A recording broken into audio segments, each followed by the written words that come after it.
Mukhang nawili sila dun sa flood control. Hindi na naging priority yung pagtayo ng classroom.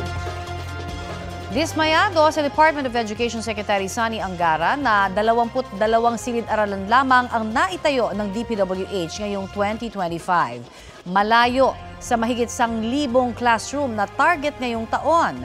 Gusto na ng DepEd na ibalik sa kanila ang pondo para sa pagpapatayo ng mga silid-aralan. Bibigyan daw nila ng kapangyarihan ng mga LGU at pribadong sektor na makatulong sa pagpapatayo ng mga paaralan. Ayon naman kay DPWH Secretary Vince Dizon, makikipag-ugnayan sila sa DepEd at maghahanap ng paraan para mapabilis ang pagpapagawa ng mga silid-aralan. Ikinidismaya rin ni Senate Committee on Basic Education Chairperson Senator Bam Aquino ang mababang bilang ng mga naipatayong classroom. When you look at our classrooms, 22 completed for 2025. Even just saying it, sumasakit po yung puso ko. Ang current classroom backlog ho natin ay 146,000.